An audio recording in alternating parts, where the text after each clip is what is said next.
Hi, this is the Magnificent Midlife podcast, and I'm Rachel Lancaster. This is where we celebrate women in midlife and beyond. We challenge the status quo and bash those negative stereotypes about being an older woman. We're not over the hill at 40, 50, 60. We're just getting started, and the world needs us now more than ever. I'll be talking all things midlife, about issues that matter, and sharing fabulous stories of amazing women doing very cool stuff. Now is our time. So here I am. I am a live podcast virgin, but I have these two wonderful women, Jess and Jess, to help me out with this show. So I'm not going to be sitting here talking to myself for 30 minutes.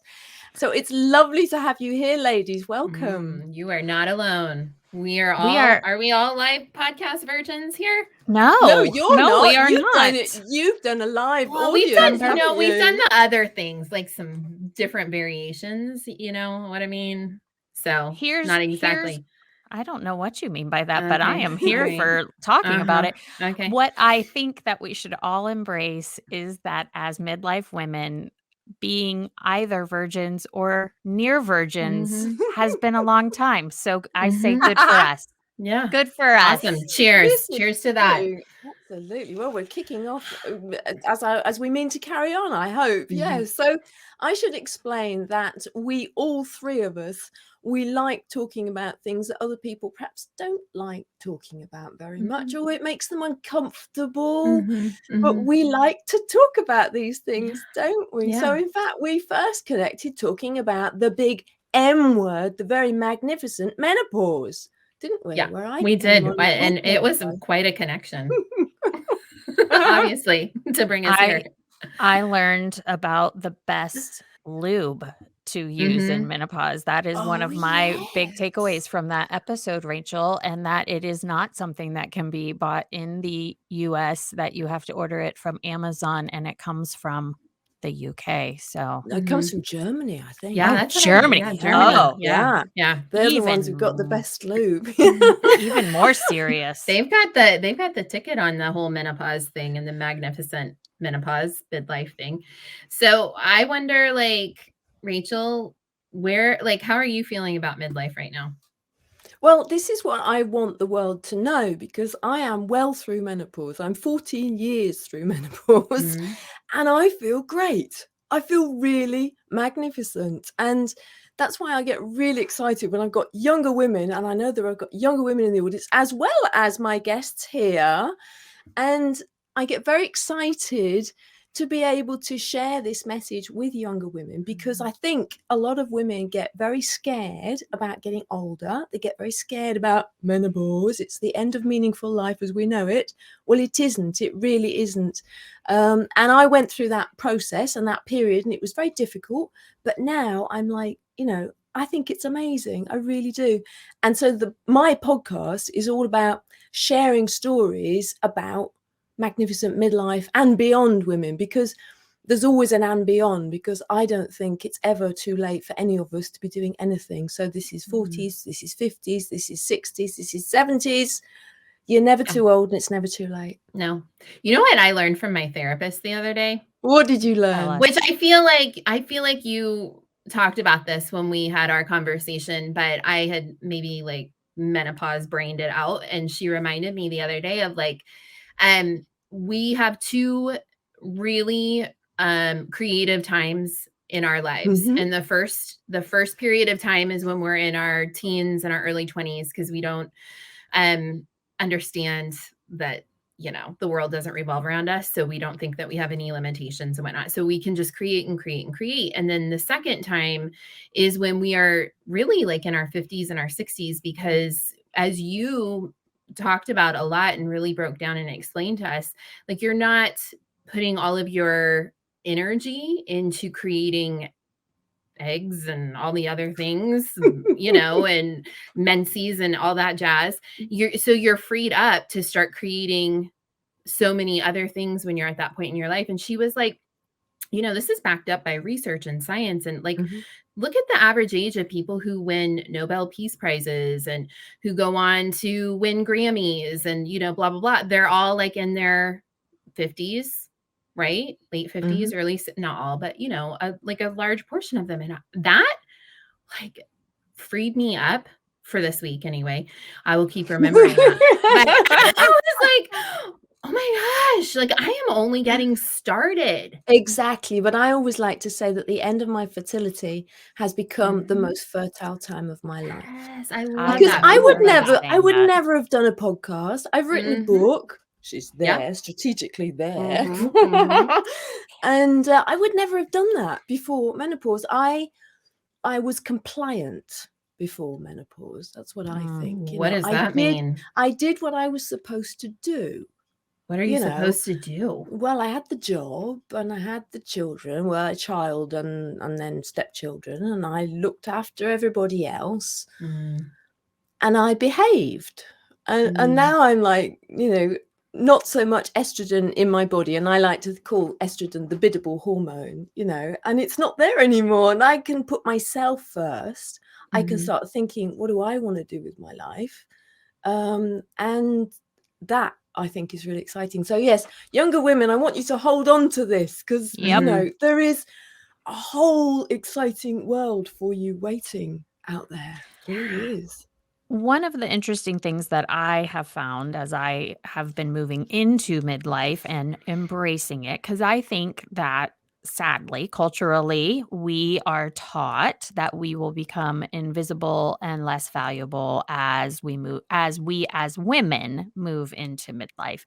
Men have the great distinction of having the ability to age and becoming better with age, like a fine wine. And culturally, women are like, I don't know, milk. we do not seem to age as well from the outside.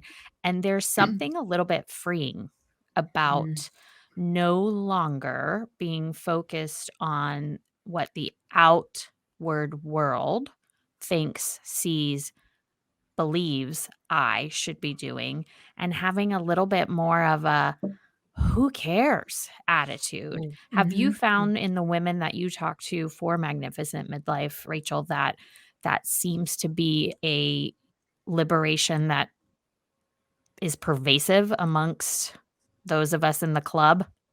I think it's massive. Yeah, I think there really is. The bullshit meter just goes down. We're not taking it anymore. And I think older women often have a reputation for being stroppier.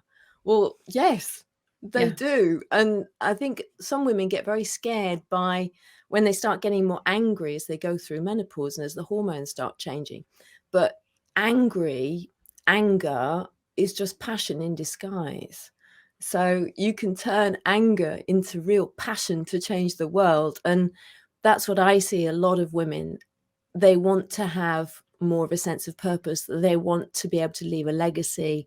They want to do things on their terms. And they're not taking any crap anymore. And they're not waiting for anybody to give them permission. Yes. Like I was just having this conversation today with actually like a 14-year-old girl, and not about midlife, but just about the fact that we're so lucky right now to be in this time and space where we can do whatever we want, however we want to do it. Like, look at us. We're all like independently produced podcasts. We've got various independently produced projects, and we're like doing the thing. We're connecting, we're networking, we're successful. When we're going to keep striving, and we didn't wait for and I don't want to male bash, but we didn't wait for somebody to tell us that we were good enough or to validate us. We just went and did it on our own, and we just kept showing up because that's what women do. And look at us now. I think it's just like so empowering to think that I am not limited by anything other than my own energy and my own beliefs about what I can do. So, but that's where we can run into trouble though, because around, this in midlife, we lose our confidence, and imposter syndrome, the peak of imposter syndrome is around menopause, because we've had all of these negative narratives, as Jess K talked about, we've had it from birth, that we lose our value, we lose our beauty, blah, blah, blah. What is our role? You know, when we're not there to reproduce anymore, what's our role? So I think we don't want to be held back, but I think some women can get very stuck, really stuck. So I want to help women get unstuck, because what I like, if you think about life, right? So 51 is sort of average age of menopause. It happened to me at 41, so it was a bit early. And it was so that it happened so you could lead us. I know. Well, that's how I see it now. Yeah. I really do see it like that. It was kind of a gift, but it took me a while to get to that stage of thinking of it like that. But if you think of life, so 20 to 50, that's 30 years. Most people have achieved quite a lot in 30 years. If you think of average life expectancy as being 80, 82, 83, that's average. So let's aim for 1995. So that's at least another 30 good years in which we can, sit in an armchair and do nothing? Or actually get out there and really do some powerful stuff and change the world. That's what excites me. I have this dream of this army of older women just going and changing the world, because by it, the men have made a mess. Sorry, Jeff, but the men have made a mess of the world. Listen, the theme of the podcast, or the theme of the entire event, is women's indie pod. So it's a safe space. We are not male bashing, but there is, I mean, it just is. The pond in which we swim is a male dominated pond, and it is okay to bring attention to that. It is okay to say that is not okay, and that there are plenty of valuable, important, significant voices who are out here doing the work, and that we should lift each other up and look for the independent podcasts that are run by women and hear what they have to say, instead of feeling like it is a scarcity mindset. Like I think that one of the things we have talked about, Jess and I actually think we talked about it with Rachel, is that, we feel like there is only a few spots for women, and then we historically fight each other for it, as opposed to forget about it. If there's not enough spots for all of us, let's make a new spot. Let's go to a different place. And I do think that you have to make room for everybody in that space, that the Gen Zs, the millennials, the Zennials, the Gen Xs, and the boomers, like we have to be open to all of the different experiences. And midlife is a pretty huge experience, and nobody talks about it. No. It is huge. And that's why I'm so delighted that we get to talk about it, because it kind of gets brushed under the carpet, doesn't it? And yet it is a very big transition for women, and it's a powerful one, and I think it's a positive one. Where I mean, it's a bit of a cliche to say we come into our power, but I really do believe that we actually become who we were always supposed to be. Yeah. But I think that therein is why we don't talk about it, because it's scary to our counterparts, right? Like a whole massive army of women coming into their power is pretty effing bomb. Like that's pretty scary, right? To some people, yes. To the institutions that are threatened. It behooves the patriarchy to make us feel like we don't have any value or worth when our bottoms and breasts start sagging, and we can't no longer fit into our pants. What are you talking about? I mean, I was just looking at mine before I came here. My bottom has fallen. It's okay. Something it's okay is though. Falling. Something is happening here. Yeah. Anyway, there's power. There is power in that sag. But yeah, I mean, because then it just wants to sit and podcast more and more than do the other stuff. But I think that really owning that, like, how do we talk about it, we wax philosophical about it, but what does it mean to actually like stand in it and operate in it? You know, how do we help each other with that? Does that make sense? Yeah. But it's a big topic, isn't it? Yeah, how Mhm. do we help each other? I think by doing things like this, by having this lovely Indie Pods event, Mhm. by raising women's voices, it's Yeah. about, we raise everybody's. It's what's that boat analogy? A We raise rising tide everybody. floats Right. all boats. That's it. There you Yes. go. Yep. Thank you, Jessie. Yeah. Yeah. Well, 100%. and I think that demystifying menopause is an important thing because, as we talked about when you were on our podcast, we should talk about that. Available wherever you listen to podcasts. The our pa- we certainly didn't hear about menopause from our matriarchs growing up, Mhm. and it was something that you were supposed to quietly suffer through, and maybe you would get tips behind closed doors, and you certainly weren't talking to your doctor about it, and normalizing that you do not have to quietly suffer through anything, and that there are actual actionable things that you can do to improve your physical, mental quality of life despite not having estrogen in your body. And I think that that work in and of itself is tremendously helpful to demystify this ho hum Eeyore feeling that I think is pervasive about midlife. And that's a lot of the work that you do, Rachel, is kind of just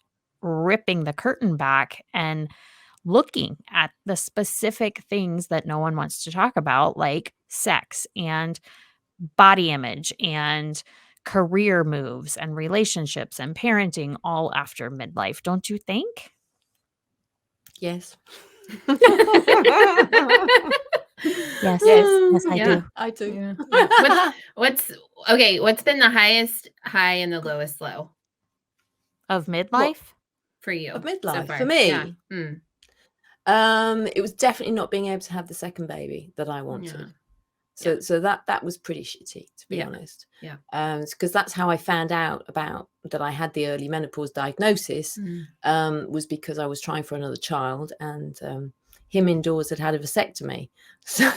So before he had the snip, might want to do a cringe alert now, Jeff. Before we had the snip, I thought I ought to go and check to see if my hormones were all That's right. not a level 10. That's like a I level put it like a 5. 7. Yeah.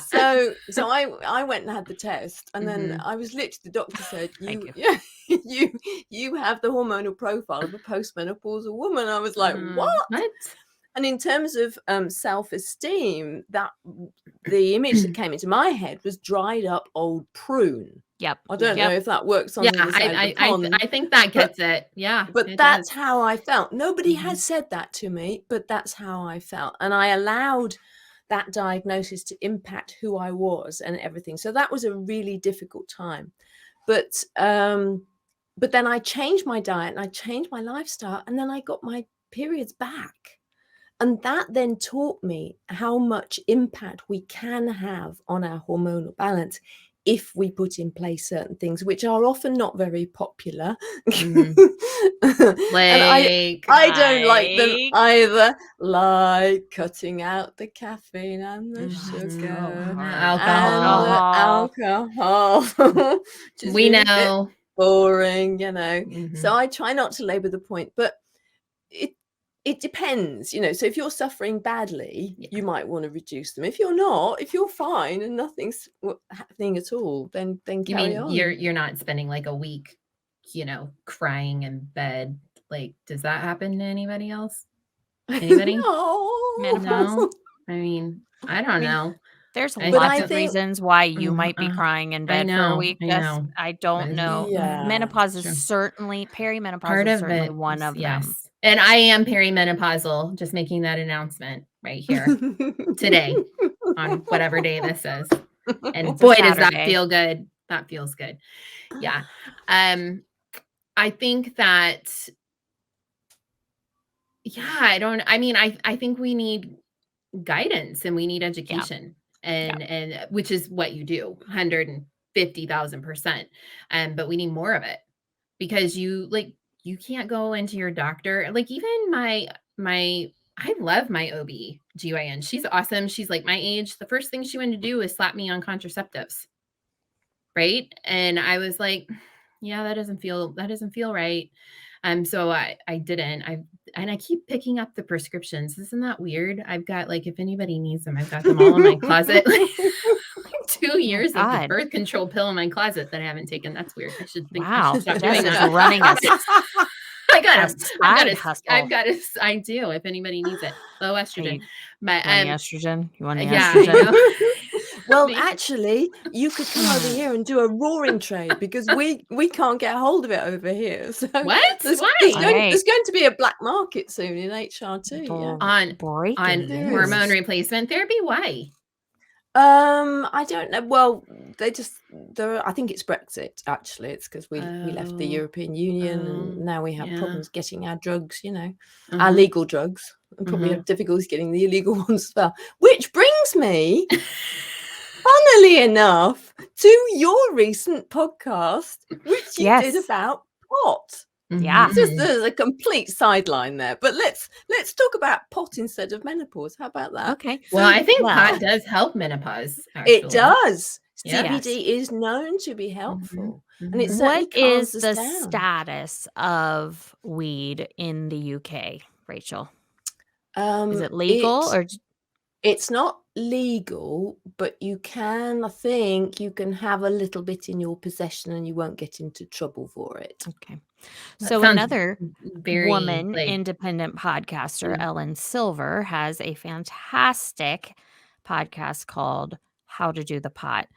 And it is completely focused on educating women of all ages on the different strains and the ways in which CBD and cannabis can improve your life from a stress, sleep, sex, mental health standpoint, chronic pain. It is fantastically interesting. I learned a ton when we talked to her. And I learned a ton from listening to it. And it is also something that people are uncomfortable talking about, but is a knowledge is power thing. Like pretending that menopause doesn't happen and we shouldn't talk about it doesn't stop it from happening. Pretending that weed is not being used doesn't stop it from being used. And I think that, one of the things women of our age group are embracing is our voices and being willing to talk about more things than maybe previous generations. So we are the leaders, Jess. I mean, obviously Rachel was an actual leader, but we too are also the leaders of leading the charge of this army of women saying, I'm waving my menopause flag here. I was like, what are we doing here? I'm waving it. I don't have one, but I'm going to get one that says we sat on one side and the menopause flag. It's not invisible. None of this is invisible. Yeah. I think that, I love a good fight. So I'm all in all day. I hate every fight, day. I way. I hate conflict and I will start crying as soon as conflict comes up. But I did just learn that there is a stress release hormone in tears that we actually benefit from. So being a crier is now a strength. Week in bed crying is like self-care. Yeah, I mean, absolutely. Right? Yeah, you can do like that. 100%. I mean, it's not a week. It goes on, a day. If it goes on a bit longer than that, you probably want to be careful and I don't get know. some help. There's a lot going on. Okay, so how to do the pot? What else? What lubricant. Lubricants. Oh yes, and they also had an episode on sex toys, which I need to get. I need to get that guest onto my podcast. So I'd like Batsheva Marcus is I've already years emailed old. her, but she's not getting in touch with me. So well, did you tell her that you were one of? Okay, all right. Well, we'll get on very that. Popular. She's 60. She is magnificently in her midlife, and she is unapologetic that a vibrator is a must-have for every single woman, no matter every single woman who is of age to menstruate, no matter their age, and then post menopause as well. So I am a massive fan. I think every woman should have one, and every menopausal woman should definitely have one. And they're completely liberating. And why stop with one? Did you say Exactly. that you don't have one, Rachel? No, I have loads. Oh, I have a whole thank God. collection. Oh my God. I thought that you I was gonna say that doesn't feel very I have a whole Okay, collection. well, we'll send yeah. Okay, well, are you gonna do an episode on that? Yeah, with Batsheva, That's what right? I want. That's what I want. Yeah. Yeah. Because We'll make a I few think calls. they are, please. And they are a massive help when things do start changing, which if we listen to I've just done my 100th episode, and I invited the first man on my podcast, and it was my husband. I haven't listened to it yet. Him of the reverse vasectomy, and which didn't work. But he talks about, his experience of my menopausal journey, and we do touch just very lightly on our sex life, and we admit that it's different, but it's no worse. And he actually says, I think it's actually better, which is the sweetest thing. I know for a fact, if I dragged a man in here right now that I happen to be married to. Oh, okay. Well, I mean, maybe any man. I don't know. That I am sexier now than when he first met me, for sure. Because there is a confidence and a understanding of self that really helps in the bedroom, behind the mic, parenting, in my friendships. I mean, it's great. Wait, parenting and friendships? But like being my confidence. Like, oh, got it. Sorry, I thought we were still at this on age. sex.